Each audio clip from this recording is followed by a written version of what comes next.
Welcome in, belly up, have a seat, grab a drink as we talk some Wingman Fantasy Football.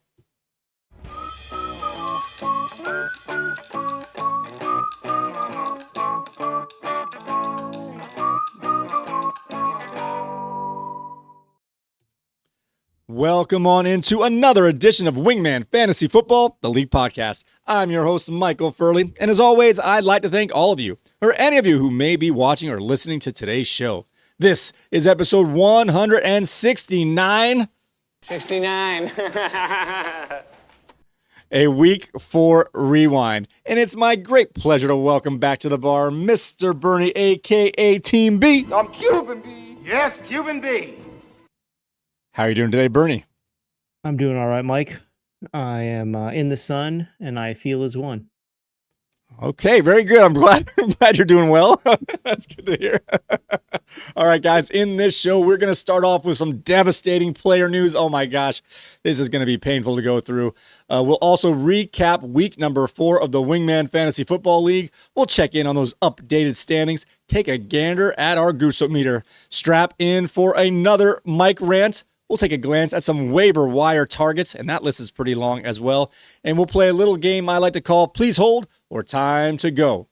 And we'll let you know who had the high score this week and the current standings of phase number 2 of the Wingman Jam. And we'll also preview the Thursday night game where the San Francisco 49ers travel down the Pacific Coast Highway down to LA to take on those Rams. But before we do any of that, let's make sure that everybody is in the room. Wingmen assemble! All right, before we get into some player news, I want to mention that the observed theme for week 4, major wide receivers go down and defenses are showing out with multiple blocks, turnovers, and touchdowns, and the rookie running backs all showed out and got in the end zone this week. All right, let's get into some player news. Oh, man, we have to pour one out here for our good friend Malik Neighbors. Won't you be my neighbor? Might be the last time we play that sound all season, and I'm very upset about it. He's been placed on season-ending IR as he suffered a torn ACL in his knee, and he'll be out for the rest of the season. Oh, this one was gruesome as well. Tyreek Hill had a horrible injury on Monday night as he suffered a dislocated knee and torn ligaments. He did, however, have successful surgery on Tuesday, and it said that no further surgeries will be needed, which is great news. There's potential that there might be multiple rounds of surgeries, but it seems like they got it all fixed at once, which means he will be out for the rest of 2025, but there's a decent chance he'll be able to return by the start of 2026. Another receiver is going to be missing some time here. Browns wide receiver Cedric Tillman suffered a hamstring injury this past Sunday, and he's already been placed on the IR, meaning the Browns wide receiver will miss the next 4 games. Let's just stop right here real quick, because these are some big-time receivers, and they're going to be out for a while, if not the whole year. What do you have on these guys here, Neighbors, Hill, and Tillman? Oh, man. Yeah, it's a sad day in the NFL world when you lose Neighbors and you lose Hill. Tillman, yeah, if you're a Cleveland fan, that's a sad day. Neighbors, I'm not worried, but I'm worried. That's going to be a young team. They did pull out the win, but now with Russ on the sideline, Jackson Dart starting, and I think Darius Slayton might need to be getting involved. They might need to have some no-name step up. So that's going to be interesting for the waiver wire talk later. Yeah, and then Hill, I don't even know what to say about this. I guess we can't trade him now. No more fire sale for Hill. I hope he gets better. I think he should just have all the surgeries done now, since he's going to miss this rest of the season. Just get everything fixed. Get the ankles fixed. Get the wrist fixed. The fingers fixed. Get everything fixed now, so we don't have to worry about it later. All right. Moving along here. This was a little bit of a surprise as he had a monster day this past Sunday. Bucky Irving is dealing with a foot/ankle injury and is seeking some medical opinions on the best course of action going forward. This was a little bit of a surprise, but there's a chance that the star running back for the Buccaneers may miss some time. Again, this is early in the week, so these are all like initial reports, but nonetheless, Terry McLaurin, who suffered that quad injury in week 2, was it week 2 he missed or got it? Whatever. He missed last week. What do we got here?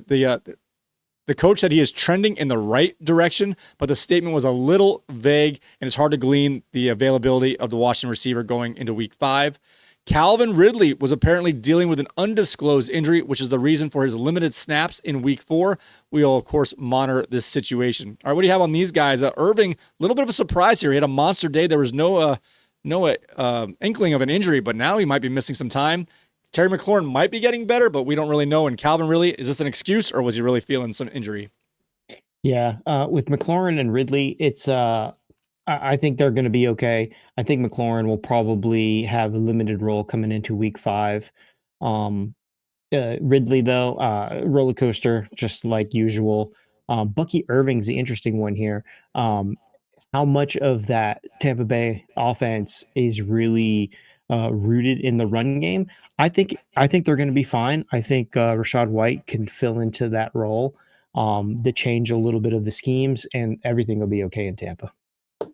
All right, moving along here, we're going to go to the San Francisco. We always have a good chunk of players from this team here, as all 3 of these players have the same type of designation. Jawan Jennings, Brock Purdy, and Ricky Pearsall have all yet to practice this week.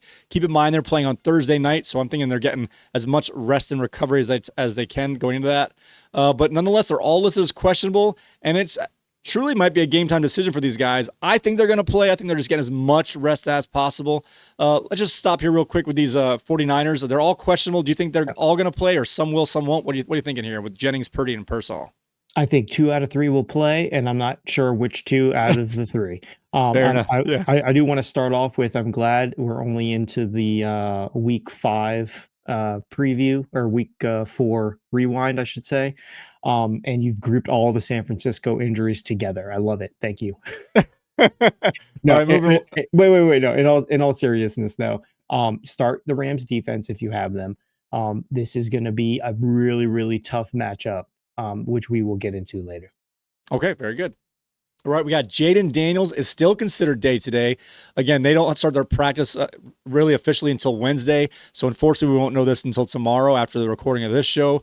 He's still listed as questionable in day today. He missed last week, mind you, getting in some limited practices. So even if he is limited on Wednesday or Thursday, it does not mean his starting availability is secure here. So keep that in mind. Jaden Daniels is going to be questionable going in to week 5 here. Lamar Jackson had that hamstring injury. There was a little bit of back and forth whether he could go back in if it wasn't a blowout. The coach said after the fact, I don't know if it was today or yesterday, that he could not have gone in regardless of score. The injury was real enough that he was out because of the injury, not because of the score. And it looks like he's going to miss around 2 to 3 weeks, regardless of how much time he may actually miss. He's actually expected to miss week 5 in the matchup against the Texans. And J.J. McCarthy is hopefully going to return to practice at some time this week for the Vikings. Keep in mind, they're still over in Europe as they went from Dublin to London. They say hopefully return by the end of the week. Doesn't mean he's going to get on the field in terms of starting for this Sunday's matchup. He's listed as doubtful right now, but he's going to start the men to maybe get ready here. It looks like Carson Wentz, however, is going to get his 3rd consecutive start. We'll do one more quarterback here. Let's get a nice little group of quarterbacks. Dillon Gabriel, Browns rookie, former UCF quarterback, former Oklahoma quarterback, former Oregon quarterback, is likely, it's not official, but is likely to be named the starter for the Browns this week, sending Joe Flacco down to the bench. All right, what do you have on any of these quarterbacks? Jaden Daniels, Lamar Jackson, McCarthy, and Gabriel.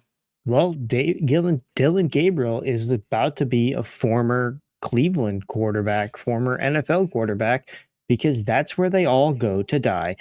Yeah, I don't know. Dillon Gabriel, you're going into a tough situation if you're not going to have Cedric on the team there as well. So that's going to be a really, really tough one, especially going up against that Vikings defense. So speaking of the Vikings here, JJ McCarthy, I don't think he's going to play. I think it will be Carson Wentz. And this might be a defensive battle back and forth between the Browns and the Vikings here. But I think the edge will have to go to Carson on this one just because he has experience over the rookie. The only thing the rookie's got going for him, I guess, is that we don't have game tape on him. So that might be an advantage. How much do we like Cooper Rush? I was doing like my waiver stuff, and I was like, I guess I don't have any waiver quarterbacks this week. Cooper Rush was on the list, off the list, on the list. I don't know what to think about Cooper Rush, but I am worried about that roster for Baltimore. Baltimore. Sorry. Yep. Yes. Yeah. Do you And think then Do you think Jaden Daniels is gonna? I know you're trying to split yeah. this up. These are big No, names here. Do you think Jaden Daniels is yeah. gonna play this week or not? I'm gonna push 80%. Jaden Daniels will play. I agree. I thought last week he was gonna play. To be honest, that was a surprise that he got ruled out when he did. Yeah. There had to be some practice setback. Like he practiced and something happened in practice for him not to get on the field. I'm going to add a little context to just a couple of these guys here. Mm-hmm. Maybe Bernie, if you can be on the fly as you do and help me get my numbers right here. Lamar Jackson, like I said, he's going to probably miss this week, maybe miss 2 to 3 weeks, but they have a bye, I believe, in 3 weeks, if I'm not mistaken. I think week 8 is their bye, which makes it kind of leaning towards the side. They might have a miss all the way through the bye to give them a full 4 weeks to recover. Again, you can double check me. Their bye week is coming up. I'm not sure if it's on the outside of that 3 weeks or right at it. Right. And then in terms of Dylan Gabriel, I like him as a player. I think he's going to be fine. He's actually performed decently well when he's coming for relief and in the preseason. But I don't like they're putting this guy in his first start in a foreign country against a monster defense. What are they doing here? Have Flacco go one more game if you're going to make the change. What's up with that? Yeah, I don't know what I guess they need a spark of some sort, and Flacco just doesn't have that spark. But Flacco is definitely the one that I would play. Exactly what you said. Overseas, missing Cedric Tillman, first NFL game. I don't know. I don't know what's going on. Week 7 is the bye week for Baltimore. Okay, so that, I think he's going to miss. Yeah, and that would be okay.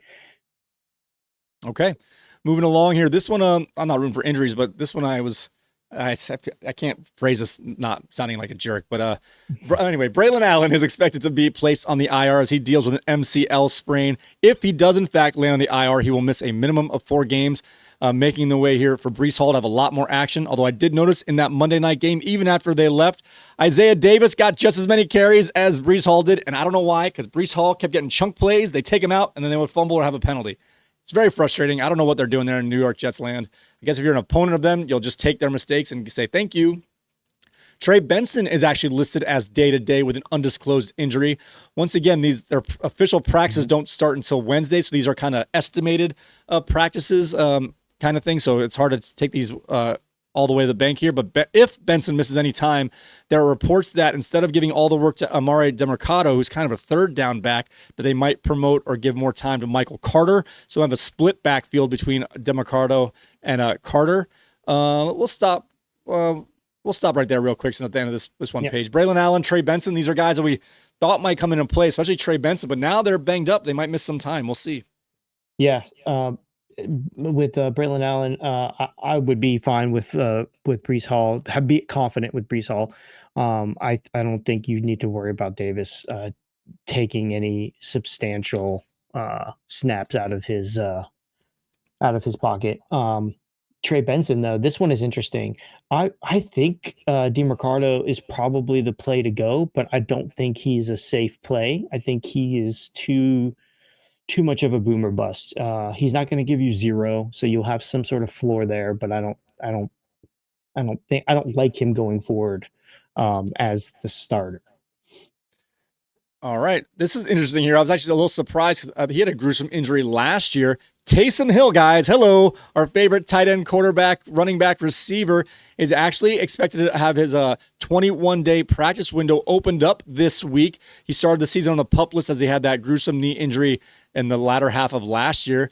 This means that he'll be able to return to the active roster at any time, but just to keep you abreast of the rules here, if he is not put on the active roster within that 21-day practice window, his season is over. So it's good news they open it, but it also opens the timeline where it's going to be a binary choice from that point going forward. But they usually don't open these things to not have guys play unless they have a setback in that practice window there. So Taysom Hill might be getting back on the field. Moving along similarly here, we have Tajay Spears, who started the season on the IR list. His 21-day practice window will also be open very soon, and I actually expect him to be activated on the earlier side of that, if not even this week. I think Taysom Hill might take, 14 days before they actually move him up to the roster as he was coming back from that big injury. Tajay Spears, I think, is going to be ready to go. They're probably going to put him on the active roster by Thursday, just my opinion. And Joe Mixon, he had to miss 4 games due to being on the NFI list to start the season. That 4 games have passed, but there has been no timetable of his potential return. Even though he's technically allowed to be activated at any point going forward, there's really no indication that he's going to make a return anytime soon to the Texans. All right, what do you have on these running backs / players here who have a chance to be activated soon, but some may and some may not? Yeah, I mean, if you have room on your roster, go ahead and fill in with these guys. Don't pay for them though. Joe Mixon should be on somebody's team already though. And with Taysom Hill, yeah, they need him if they want to be competitive this year, just to have something different than Spencer Rattler. I'd like Taysom Hill if he's cleared to play. Hopefully he doesn't have a setback. Hopefully they're competitive in the NFC South where it would make sense to bring him back. All right, guys. It is now time to look back as we go back in time and look back at the Week 4 Rewind. Let's go back.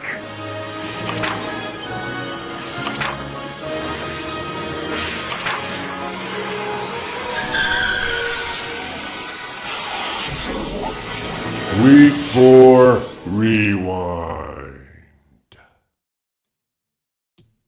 All right, Bertie, why don't you start us off with the rewind? Who's the first matchup we had here? Pardon me. All right, first matchup we have is Brian's under 40 defeats Michael's Amazing Spidey 142.39 to 84.72.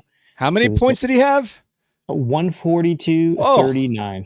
That is the highest score? No, that is not even the highest score. Wow. Yeah. You got beat, bud. I did. I got beat by a lot. All right. Next up, we have Ben's Fire Billy Napier up against the undefeated Corey Maydaddy Twos, and we had an upset, folks. Average Joe's wins in a shocking upset. I feel shocked.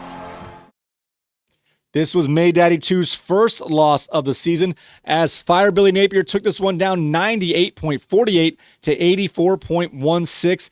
This is the first loss of the year for Maydaddy 2's. What's our next game on the docket here? We have Jimerson's Red Sox Nation 107.61 defeating Ken's Fantastics at 94.30. And Ken was the highest loser. It's all there, black and white, clear as crystal. You get nothing. You lose. Good day, sir. Yeah, this is a big time game here because depending on who won, there'd be a big gap. They end up the week 4 both at 2-2, but if this went the other way, one team would have been 1-3 while the other 3-1.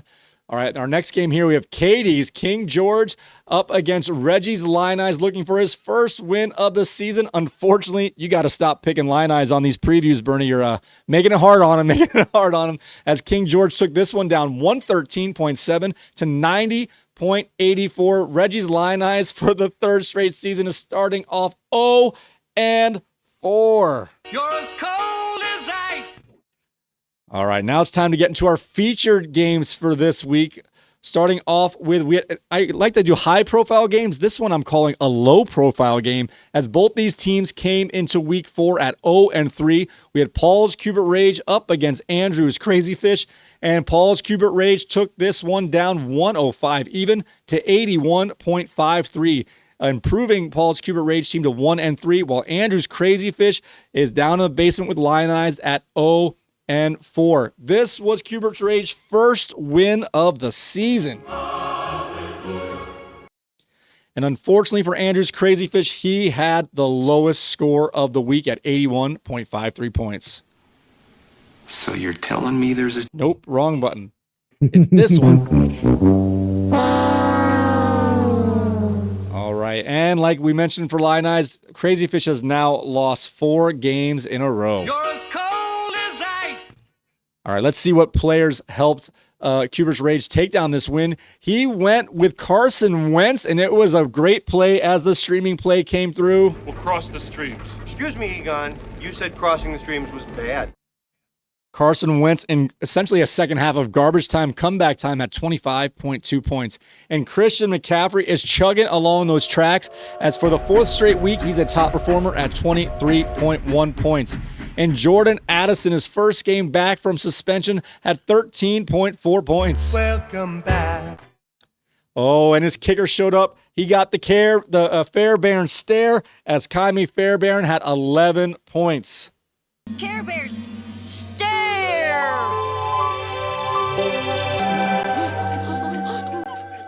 And the Denver defense chipped in with 11 points.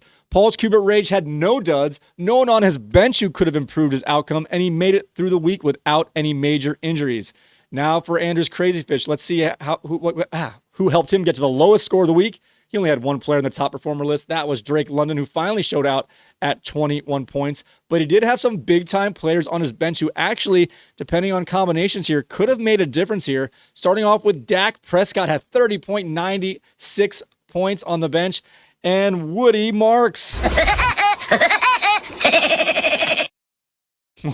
Woody Marks had 25.9 points on the bench. As for injuries for Andrew's Crazy Fish, he had Ricky Pearsall going in and out of the game with a knee injury listed as day to day.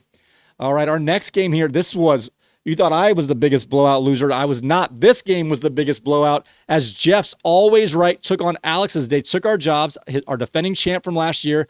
Oh my, and Jeff came in at 3-0 against Alex's 2-1. This was a big-time contest, but it wasn't even close as Jeff's Always Right won 149.35 to 82.66. This was the biggest blowout of the week of a differential of more than 66 points. You got knocked the fuck out, man! And Jeff's Always Right is now won 4 games in a row.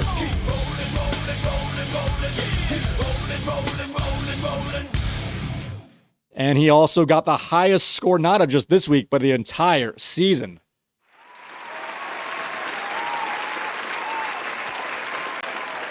Jeff's Always Right is now the only undefeated team in the league, and those 72 Dolphins have their eyes square on you, Always Right. So watch out for those old men with their canes looking at take out your knees. All right, let's see what players helped him get to this monster score. Starting off with Josh Jacobs at 29.7 points. And this guy's chugging along on those tracks. Puka Nacua for the 4th straight game is on this list. Hakuna Matata. Puka Nacua had 29.5 points. Patrick Mahomes has been really good this year at 27.3 points. And his kicker, Chase McLaughlin, for the 2nd straight week on this list at 18.5 points. He's heating up. And Marvin Harrison, with the weight of the world on his shoulders, contributed with a second-half performance, getting 15.6 points. And Khalil Shakir started the day off early with a long touchdown. He finished with 15.4 points. He's heating up. Always Right was always right as he had no duds in his starting lineup, and he still had some players on his bench that actually could have improved his score just a tick here, as Marvin Mims had 17.5 points, and the Detroit defense had 12 points. Jeff's Always Right made it through the week without any major injuries. All right, now to Alex as they took our jobs. His score wasn't that high as a team, but he did have some guys who helped out a lot here, as Baker Mayfield was rumbling and stumbling his way to a 20.86 points, and Jahmyr Gibbs at 16.7 points. He's on fire! And DeAndre Swift chipped in with 14.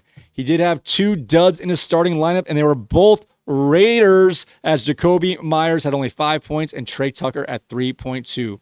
There were some players on his bench that could have helped, but not enough for this outcome here. As Stephon Diggs had over 100 yards with 13.1 points, and Brandon McManus made big-time kicks to tie the game twice at the end of regulation, then overtime at 12.7 points. And they took our jobs, made it through the week without any major injuries. I'm going to throw this to you real quick, Bernie. What do you think about this game? 149 freaking points, 3 guys with over 27 points in his starting lineup. Yeah. Thanks, Jeff. Yeah, thanks. Congratulations, I guess. Yeah. I don't have anything to say. All right. I think we know why Bernie's a little got his tongue tied here. This next game is his game, and this one is the upset of the week, as Bernie came into this one as the number 1 seed, most wins, most points, but unfortunately he could not defeat the injury ravaged Waddle Away, who took this one down at 103.63 to 87.13. This was our biggest upset of the week. Average Joe's wins in a shocking upset. I feel shocked. And despite all the injuries, we're going to see what players helped waddle away, take down this monster upset. Starting with George Pickens, Bernie's favorite player, was against him and showed up at 29.4 points. George Pickens is on fire. He's on fire. And Senior Mubian, Travis Etienne, showed up with 19 points. And his kicker, Jake Bates out of Detroit, had 14.6 points. He did have a couple of duds in his lineup, did waddle away with TJ Hawkinson at 5.9 points. And Ramondre Fumbleson had 4.6 points. There was no one on his bench who could have helped, but this is where we're going to have to talk. This is tough blow. He got the win, did waddle away, but his season is looking like it may hit the dead end here as he had some major injuries. He was already without CeeDee Lamb in this contest as George Pickens picked up the slack. But out of this week, he had Lamar Jackson leave with a hamstring injury and is now week to week. And Tyreek Hill had that devastating knee injury and is going to be out for the rest of the year. Oh, no. All right, Bernie's Team B here. You had let's see what players helped you get to that low score here. Only one player in the top performer list, the Sun God, Amon-Ra St. Brown. He has been so consistent at 22.5 points. He's on fire. And this play right here is going to kill you, as this might have been the difference maker here, as your dud was DJ Moore at 5.8, while on the bench, Romeo Doubs at 26.8. That's 21 points right there. And how much did you lose by? Oh, 16. Oh, my gosh. That is huge. That is huge. You did make it through the week without any injuries, though, or at least any significant ones. All right, go ahead. What do you got on this game? Let it out. Yeah, well, we had one major injury. My ego was injured quite a bit. Okay, let me just say a couple things. If Chicago wants to win more than 5 games this season, figure out how Caleb Williams can throw the ball to DJ Moore. He's the better receiver on the team. Throw him the ball. Then you won't have to be looking like a crazy person back there. I understand that you like Rum Adunze. I understand that this is not a Mike Rant. I understand there's a connection. He's your little safety blanket. You're like a little Peanuts character. I don't remember his name. Walking around with his blanket. Is that Linus? Is Linus? It's Linus.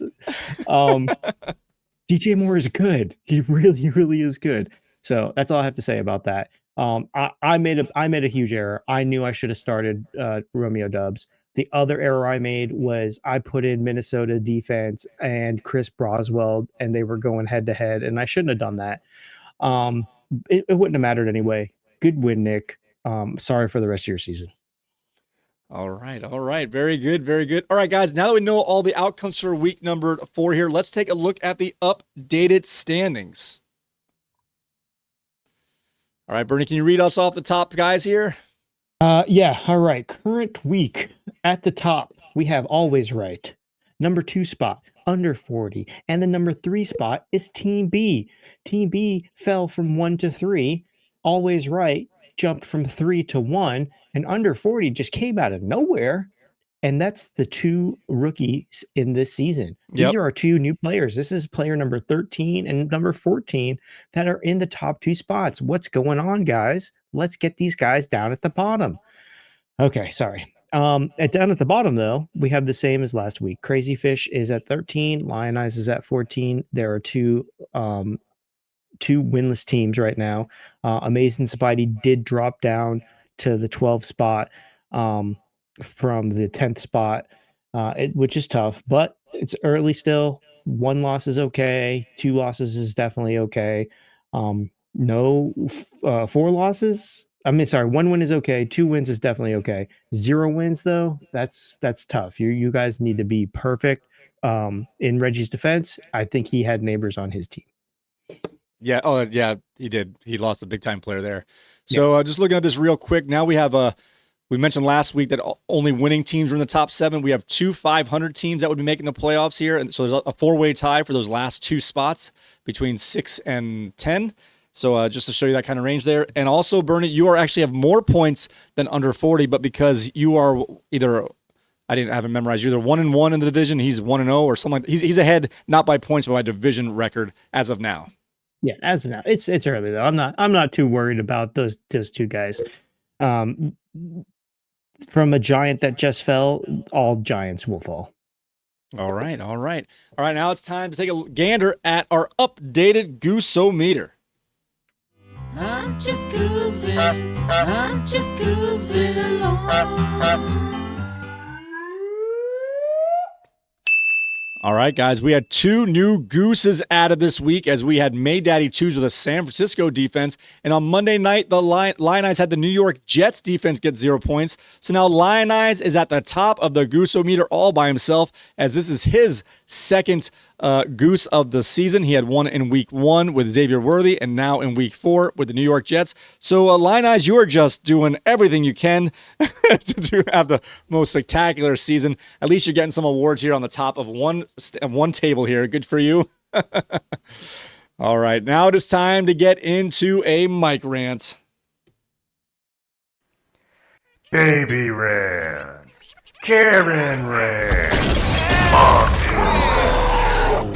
I don't care whose fault it is. I'm going to tell you exactly what I think. Mike Rant. All right, I didn't write down too much here. I'm just going to start with this.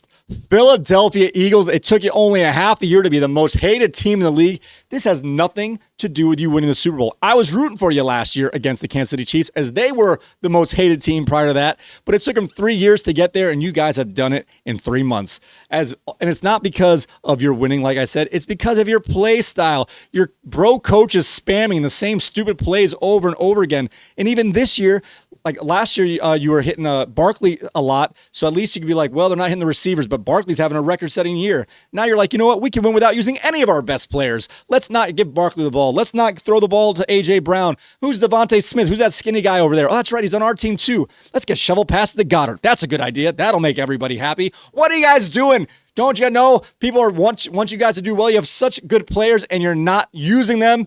Just because you win doesn't mean we have to like it. Eagles, I hate you guys. I hate you guys. I hate you guys. What do you think about that? I'm. You know what? I wanted AJ Brown because I missed him so much, and I realized why you didn't take him this year, because this has been the most frustrating thing I've ever seen. Yeah. Yeah. But you know what? I got a DJ Moore on my team, and it's not even DJ Moore's fault. So I feel your pain, man. I feel your pain. Yeah, it's not fun, especially because they're winning. So they're not going to change anything. They're going to be, the game script says that they should do this and the coach is going to go this way. It's painful. It's painful. They become exactly what we had a problem with last year with the Chiefs. Like they're being rewarded for this not, I don't want to say crappy play, but like minimalistic winning by the smallest margin. And there's like, well, that's all it takes. That's all we're going to do. We're not going to do any more than we have to. Yeah.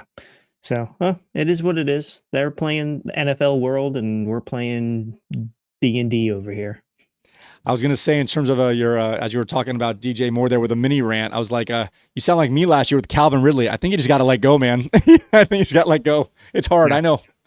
Yeah. He can sit on my bench for a couple of weeks. There you go. All right, guys, it is now time to take a look at some waiver wire targets. And I thought of some guys I didn't write down here, Bernie. So why don't you start us off? And I've got some extra guys we can maybe put in here. Who do you got a quarterback for some potential waiver wire pickups here? All right. Well, like I said earlier, I didn't know what to do with quarterbacks. I looked at the quarterbacks and I was like, oh, there's nobody here that I really want to talk about. But I put Cooper Rush on there. He's going up against Houston. Obviously, he's expected to start with the hamstring injury. He doesn't really have anything going for him. Mark Andrews is most likely going to be his beneficiary. Zay Flowers and Rashad Bateman will probably take a big hit. So I don't really like him. This is like desperation. You need somebody to start kind of deal. And then the only other quarterback I have on here is Dylan Gabriel, which again, I don't like at all. I would avoid him. Don't look at this and go, I need to pick this guy up. So unless you see something that I completely am missing, I don't have anything for quarterback. No, that's that. Everyone I have there. The only other two guys I have are people that have actually been picked up over the last week and a half in our league here. So this is depending on your league out there, guys, because we have a 14-team league, and with all these quarterback injuries, these backups are getting picked up. Like we had a big bidding war for Jake Browning. That was a disaster. Jackson Dart was picked up, and he's done okay. I don't think he's going to do that well, really. You can tell he's running the ball more than throwing it. I don't think it's going to be a good recipe. I think you need a little bit of a mix overall. Once they start spying him more, I don't think he's going to be. We'll see. Well, it's too early to say. But like you said, I got Spencer Rattler on here and Jackson Dart as the guys who have already been picked up. But they're out there. You might need some help. If you have Lamar Jackson and you're looking between Spencer Rattler or Trevor Lawrence, I would actually look at Rattler. I don't know what decision I'd make, but I would not be eager to start someone like Trevor Lawrence, if he was my second backup quarterback that I drafted, I'd be looking for other options. But like you said, there's really no one out there. No, and out of the two I listed, Gabriel and Rush. Obviously, Gabriel's a no. Don't pick up Gabriel. Rush at least offers a floor. He's going to get something if you're desperate. So that's a one shining light, I guess, in that mess. I don't mind Gabriel as a prospect. Like we said, like just the setup for this week is just bad. Yeah. If you're in a dynasty league, a dynasty league with a deep bench, go ahead and pick Gabriel up. Okay, all right. Let's move along to some running backs. This list grew exponentially as I was writing it. As I was thinking, like there's a lot of guys who are missing time or may missing time, like someone like Bucky Irving, who we're not really sure if they're going to miss time, but they might. So Who do you have for some running back waiver wire pickups here? So I got 3 names here. I got Kendre Miller, I got Justice Hill, and I got DeMarcado. The priority for me is going to be Hill. He offers some PPR depth. DeMarcado is going to be your handcuff, obviously, and I would kind of avoid Miller, to be honest. But that's what you got. You got DeMarcado. They're going up against Tennessee, but it's still kind of a what if, who is going to be where, how many, what's the target share going to be. Justice Hill is going up against Houston, so that might be the one if you really need a start. To go with him, and Kendre Miller they're going up against the Giants, so I would probably not I would not spend money on that for sure. Yeah, all those guys you mentioned are going against some tough defenses, which is not making them an automatic play. The only one against the weaker defense is DeMarcado against Tennessee, but he's their passing down guy. If they get a lead here, they might not use that style of player in this particular matchup. So you got kind of weird matchups for the skill set of the guys we mentioned. Mm-hmm. You mentioned Justice Hill, who's had 2 big games back to back. Are we giving up here on Derrick Henry because he's not hurt? The other guys are filling in for hurt guys. Derrick Henry is not injured. No, I would not. Justice Hill is he's too injury prone. So I would not say. We're not giving up on him, but Justice Hill offers a change of pace. Let's just leave it at that. Okay. I would say generally... He did outsnap Henry, though, 32 to 21. But then that was due to the game script. So right. Not necessarily a role change. Well, Derrick Henry's been pretty on the mark here when they're in games that they should be winning. And the good thing is for Baltimore, they should be winning most of their games. This year, though, however, they're starting off 1-3. Against Houston, I don't know if they're going to win, but Houston doesn't have that offense that's kicking butt, that's going to get that big deficit. So I think this is going to be a Derrick Henry game. So I'm not looking to get Justice Hill at all for this week. Although, if you have an empty spot, he's one injury away, and he's showing you that he can be productive with the touches he's getting. I just don't think he's going to get many touches this particular week. Yeah, also, Lamar Jackson's not there. So the game script is not going to be in Henry's favor because Henry comes alive in the second half of the games anyway. Yeah. He might get you a fast start. We'll see. He's had a couple bad games in a row. At some point, he's going to fall off the cliff. I don't think it's yet because he's already had some big games, but it's going to happen at some point. You're not going to be ready for it whenever it does happen. Yeah, or he might turn into the next Frank Gore and just keep smashing people. I got a few more guys on this list actually as I was going here. Some of these guys might be rostered out there, and some actually may not. Don't forget, we have Tajay Spears coming off the IR here, so he's going to join Tony Pollard. Last year, Pollard got a lot more work than I thought they would in the 50-50, but nonetheless, he's a great handcuff and maybe a potential emergency flex. Rachaad White should be rostered, but double check. He's going to be a big-time part of that offense, and this is similar to the DeMarcado Michael Carter question here. Is Rachaad White going to stay in as that pass catching back, and they're going to move Sean Tucker up to the more first and second down back? So Sean Tucker, I don't have a great idea into the crystal ball of what he's actually going to do, but he's done pretty well in his limited work as well over the past year and a half. But if he takes those early down backs, he'll cost you nothing to get on your team just to see, while someone like Rachaad White, if he's out there, is going to cost a ton if Bucky Irving's going to miss time. I also got Kenneth Gainwell on here. The reason he's not higher is because they have a bye this week, and he got all that. He's been getting work all year, but he got that big game last week with Jaylen Warren being inactive. I would think after the bye week, Jaylen Warren should come back to his normal snap count. And one more guy you've got to double check here. We talked a lot about him on the 2-point conversation. Woody Johnson. Woody Johnson, I told you last time just by watching, I was disappointed as the Chubb manager. Like they were looking for places to get him. They were like, all right, we got to play here. Let's do it. Like it wasn't just like, well, let's run these 3 plays this time. Let's run these 3 plays. That guy's like, let's go for it. Let's put our guy in. And he stepped up and he passed every test, especially as the game went on. Like I said, in the second half, and the coach even afterwards, like, yeah, he passed every test. We got to get him the ball more. With Joe Mixon looking like he's probably not coming back at all, at least not right away. And Chubb, I think he's doing okay, but obviously he's not the future there. Woody Johnson is going to be a big-time player over the next 3 to 4 weeks, if not even longer. Yeah, I agree. Woody Johnson. Yeah, I agree. Everything you said, I agree. I know you don't have the same list here. Let's just start with the guys that were probably are rostered, but not necessarily. Let's go with Johnson, Rachaad White, and Kenneth Gainwell. Assuming they're not rostered, what order do you have on those guys, and what's the price you'd put on those guys to pick them up? Oh, Johnson, White, and Gainwell. I would do Johnson, then White, then Gainwell. But Johnson and White are really close. You might bid the same amount for both of them. I just like the team better for White. Right. The offensive scoring capability better, but Woody Johnson is in a better positional kind of area as getting the ball.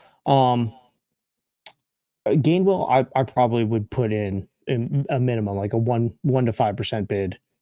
And then the other two, I'd probably put in, 20? anywhere from like a 15, Higher? 15 to 25, Okay. depending on your specific needs.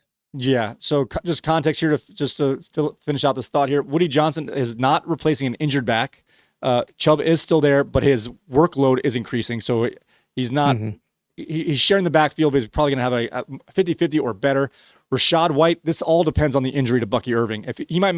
Bucky Irving may not miss any time, which means Rachaad White is just what he's been. If he misses 1 or 2 weeks, depends on what you need. If you need a starter, put the money on White, but White might be a short-term play. But we don't know this injury. He's looking for some more assessments on what the injury is and what it might take to come back from. So if Bucky Irving's out for 4 to 8 weeks, Rachaad White, I actually think jumps on top of that list.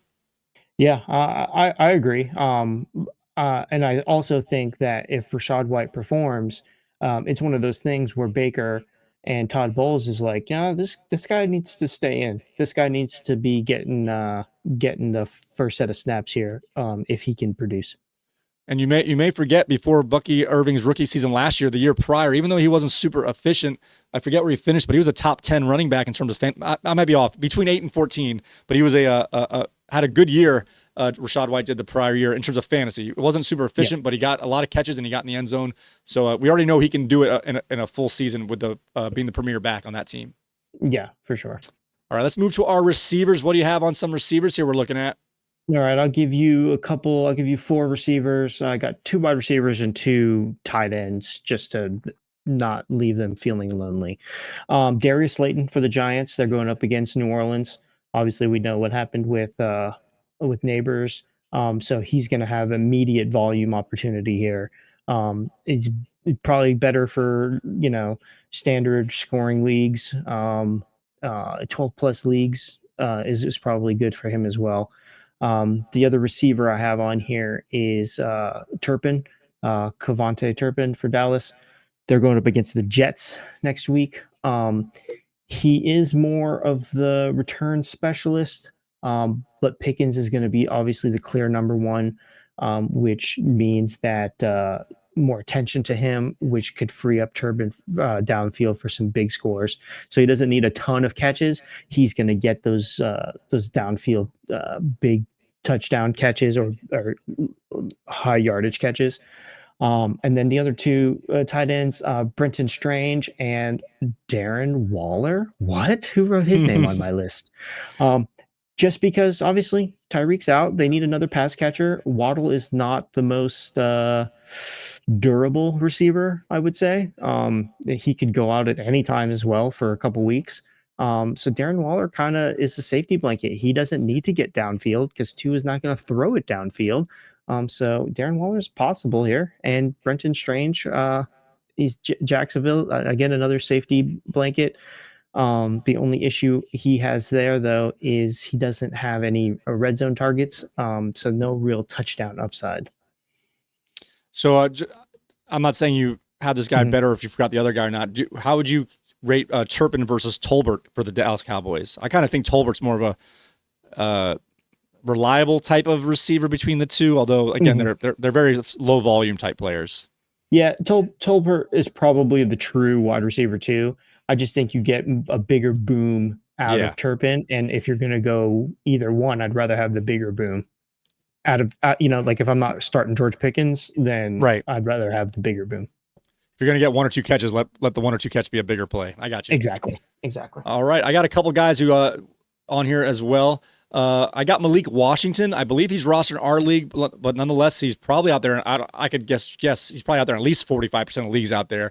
Malik Washington, again, he's not Tyreek Hill, but he's going to be on the field in 2 wide receiver sets probably 85% of the time, if not more. So keep him in mind there. Jake Ferguson, I'm not really a fan of, but he's always there for those short completions for Dak Prescott. Hunter Henry is still potentially out there, and he's actually been showing up pretty well. He's been doing a lot of damage after the catch. He's been rumbling, not really running away from guys or looking super athletic, but he's not just catching the ball and falling down like a lot of tight ends do. He's catching the ball and looking to turn the ball upfield. And I keep mentioning Christian Watson. I'm starting to wane a little bit with that big room there, and they are on bye this week, so there's no hurry to get Christian Watson for this particular week, but nonetheless, keep him on your radar. And I think that's it. Anyone else catch your eye before we move off this position? No, that was really it for me. All right, we got some kickers here. I had such a hard time saying his name, and I practiced. I think I can do it, but I'm not confident. With the injury to Graham Gano, I'm not sure if he's out again this week. I forget if they put him on IR or not. But Jude McAdamy, that's good enough. Is now the kicker for the Giants. At least in the short term, they're playing New Orleans here. Again, I don't know how good of the offense that's going to be, but nonetheless, he's out there. Joshua Carty keeps getting it done as a kicker. They're playing at San Francisco. It's going to be in LA, though. It's going to be inside, but it's a Thursday night game. Do you want to see that point staring at you, good or bad, for 5 days? It's up to you. And Daniel Carlson against Indianapolis. Those Colts games are generally high scoring, and they're not always touchdowns to touchdowns. They kind of trade field goals in there every once in a while as well. Daniel Carlson is a sneaky pickup as well. I doubt you have any, and I'm not expecting you to. Do you have any other kickers that catch your attention at all? No, but just a quick glance at the list. Reichard is out there, the Minnesota kicker. And so that they might have trouble getting in the end zone. So he might have some opportunities there playing with Cleveland. And he's already been acclimated to be overseas.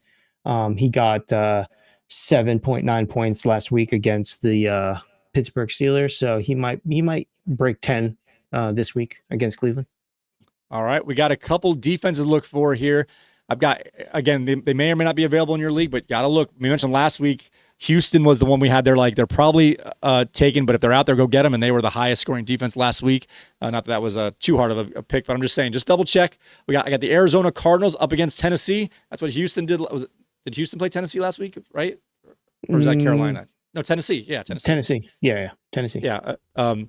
So we have Arizona versus Tennessee. So we see that they give opportunities for the defense in terms of low scoring outputs, low yardage outputs, and potentially some turnovers. Dallas Cowboys, their defense has been a little not very good, honestly, but they've made some plays, but they're going against the Jets, and we just saw the Jets fumble the ball 3 or 4 times. We saw penalties. They're in 3rd and long all the time, a chance to get some sacks there. So again, that's a sneaky play here. And the Cleveland Browns should most likely be picked up. But against the Minnesota Vikings here, Carson Wentz has been playing all right fantasy-wise, but he gets sacked a lot, and he's always due for a random fumble or interception. Cleveland, if they're out there, pick them up because this could be a sloppy game in Tottenham Hotspur.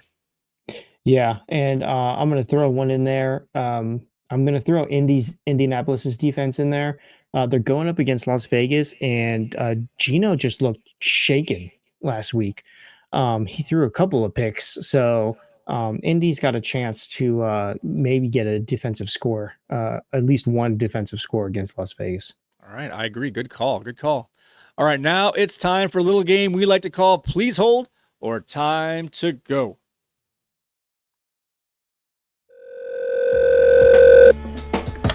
You've reached Wingman Fantasy Football. Please hold. Yeah. We're gonna have to let you go. So, just pack up your things and leave your key pass on the desk before you leave. Okay? Alright. Damn, it feels good to be a gangster. All right, Bernie, I may go a little off this list because I did this quickly without much thought, and some other guys popped up here. So we'll start with the guy on top here, though. Calvin Ridley has been scoring 5 points or less in every game this season. Is it time to do a sabotage drop here and put him out there for somebody else? What are we doing with Calvin Ridley? Yeah, time to go for Calvin. I think he falls into that category. He's just going to give you too much of a headache. You're going to leave somebody on the bench that's going to score some points. Just drop him now. Or package him in some sort of trade deal. But time to go. Yep. Time to go. All right. It's time to go! We keep mentioning this guy. I don't want to be keep mentioning the same guys over and over again, but we'll do it one more time. Cooper Kupp here. What do you think about Cooper Kupp? He's really, except he only had one good game, I think, in week 2, and since then he hasn't done anything else. What are we doing with Cooper Kupp? Yeah, I think Cooper Kupp is time to go for me as well. There's going to have to be a lot of shuffling going on with all these injuries. And he's just not shown. He doesn't have any promise on the horizon. So it's time to go for me with Cooper. Would you rather have a Darren Waller or Cooper Kupp at this point? Oh, good gosh. For long-term future, probably Cooper Kupp. For short-term, game by game, if I need to stream, Waller probably as of now. Just because he did catch a touchdown. And no more Tyreek Hill, and Tua doesn't like to throw it far anymore. All right, guys, don't be afraid to do what we did with Ridley here. Either drop him if you have an automatic pickup here, or package him up and send him out. It's time to consider letting Cooper Kupp go. It's time to go! And then I forgot. As I said, I had other guys pop my head, and I forgot. Oh, since we mentioned Calvin Ridley, is it time to let DJ Moore go? Not really, but I had to ask. Yeah, time to put him on the bench, but not time to let him go. Please hold. Please hold. All right. Anybody else that you can think of that might be some guys? I got one more here. Chris Rodriguez. Again, he's been getting enough work. He's not the main guy. But the only reason I thought of him here is because we got some decent running backs on this list with the likes of Woody Johnson, Amari DiMercato, and Sean Tucker even, and Woody Johnson especially. Any of those top guys, the ones we mentioned that are probably on people's rosters, but if they are not, definitely Chris Rodriguez does not compete with Woody Johnson or Rashad White. Let's go 1-1 here with Amari DiMercato. Would you rather have Chris Rodriguez or Amari DiMercato? DiMercato. All right. I don't disagree here. I think you have less likely of someone else picking up Chris Rodriguez if you dropped him. I think you could drop him for these other guys, and as the news filters out, you find out that Trey Benson's going to play, then you can maybe drop DiMercato and pick back Rodriguez. So I agree. I'm willing to let Chris Rodriguez go. It's time to go! Plus, you got to make sure that you free up some space, have a little bit of wiggle room for when Taysom Hill gets on the field. There you go. All right, guys, it is now time to take a look at last week's Wingman Jam outcomes here. Wingman Fantasy Football. Wingman Jam with Bernie the Bounty Hunter and Amazing Spidey. Boom shakalaka.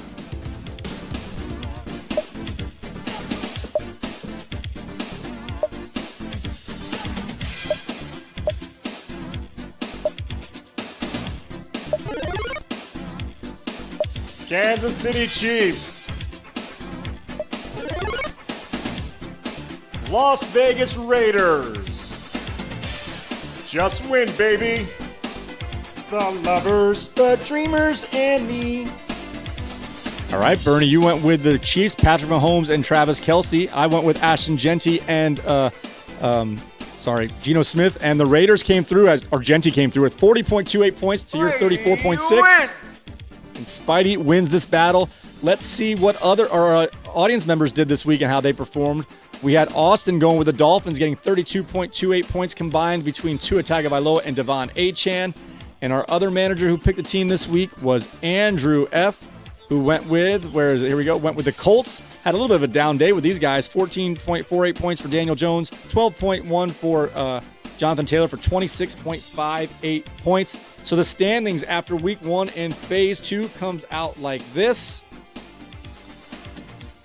On top of the board here is Austin F., who had those 3 games played roll over. So we had 4 games played. Got a third place finish. He has 5 points. Bernie, I had a pretty good day there as the top scorer this week.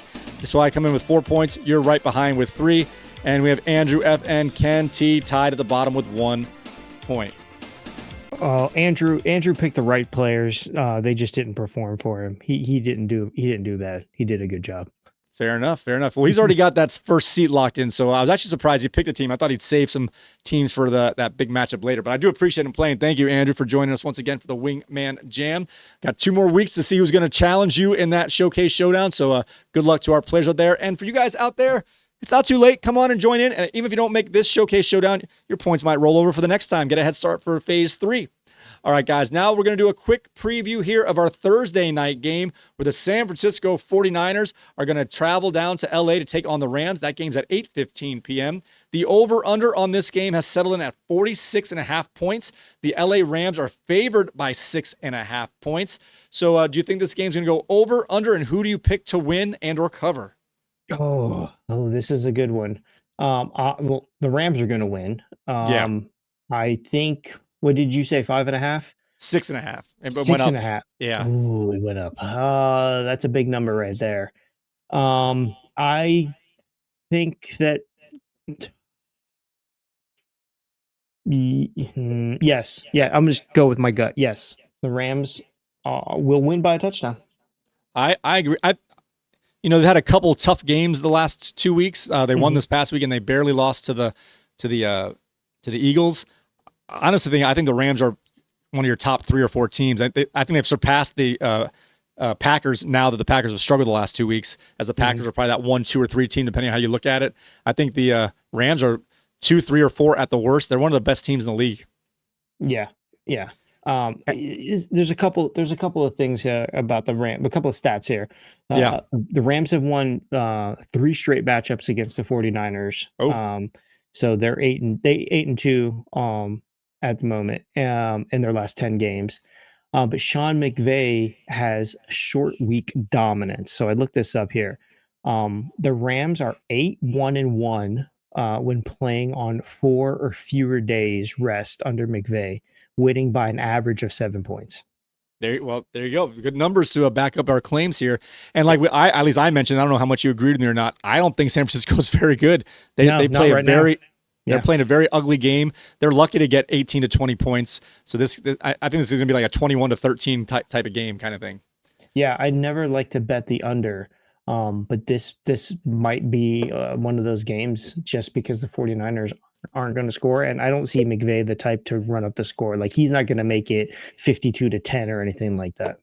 And I will say this, if by chance the 49ers have one of their better games and get points, I don't see them stopping the Rams to keep up. So if the Niners have a better game than usual and get 24 points, I could easily see the Rams getting 30 points or more. Exactly. Yeah. All right. Let's talk about some players here in this matchup. Well, we have a lot of questions. We mentioned up top here. We got Brock Purdy is questionable, hasn't been practicing this week. I think they're just trying to use all of his health for the game days and not waste them on practice. We got Brock Purdy. Do you think he's going to play? And let's start with that. You think he's going to play or not this week? Yeah. So I know you think he shouldn't. You want Mac Jones in there, but regardless of that, he's got a knee injury right now as well. So, Mac Jones honestly is the only notable player I have as an avoid, and I have Brock Purdy as a risky start. So I think Purdy is going to play. And again, he had a decent game fantasy-wise last week by the end of it with his 23.5 points. I don't trust them, and I don't, again, like I said, whenever I'm not sure, I'm not looking to play a Thursday night game, players on games that are Thursday night, especially road teams. So for me, I think Brock Purdy's a sit, even though I think he will play. Yeah. McCaffrey, no matter what you're going to do, he's one of the top running backs in the league. We're going to play him. All right, let's talk about these receivers here, mostly Juwan Jennings and Pearsall. You mentioned you thought 2 out of 3 might play. And being that we think Purdy is, now we're down to 50-50. Which one of these guys you think is going to play or not? Or is it just going to be a coin flip? You're not even sure. Yeah, I think it's a coin flip. I have Debo, Jennings, Pearsall, all as risky starts. I would not start him. Demarcus Robinson, he made his 49ers debut.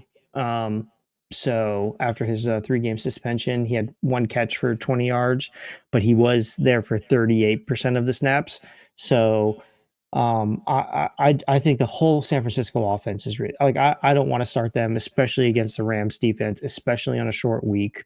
They're all risky plays for me, all of their starters, except for McCaffrey, obviously. I agree. Irregardless of whether they're active or not, I was going to ask the question if they're going to play or Yeah. not. But even if they are playing, I don't want to play these guys this week at all. No. We mentioned after the game what the reporter asked, did Jennings think he'd be available for week 5? And his quick response was, or short response was, nah. Now, that was a couple days ago and he was frustrated, but nonetheless, he wasn't optimistic coming out of the game.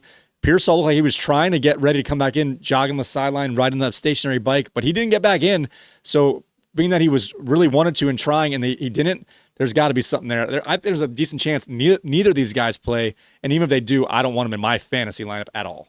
Yeah, Ricky Pearsall, I would probably just say no if I had to pick, and I would say yes to Jennings and no to Pearsall if I had to say yes and no to one or the other. All right, let's move to the other side of the ball here. Like I said, I'm a big fan of this team, especially with their Kyron Williams is staying under the radar, but he's still getting his double-digit points. He's just not the focal point now, as Puka Nacua definitely is. All right, let's start with the more questionable guy here. Stafford had a huge game last week with 27 points in terms of fantasy. Has Stafford earned his right to be an automatic start on a Thursday game? Yeah, I think he's a streamable option against the banged up 49ers defense. So he's a low-end QB1, high QB2. I would give him a start. If he's your starter, start him. I'm starting him over half of the league. Yeah, with the buys kicking in this week, so I don't have all the buys memorized here, but Aaron Rodgers won't play, which you wouldn't play Stafford. You wouldn't play Rodgers over Stafford anyway, but just to give some guys here, Jordan Love's not going to play this week due to bye. I'm missing. I think Atlanta's out. Penix. Atlanta's out. Sure. Yep.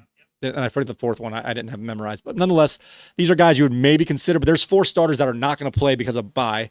You have these injured starters, and their backups aren't great. So you're not going to look to play Cooper Rush over Stafford, and you're not going to play the people who are playing like Trevor Lawrence and Tua over Stafford. So I think actually Stafford is, unless you got Mahomes, Mayfield, or one of those top 5 guys there, I think Stafford's pretty much an automatic start just by attrition here.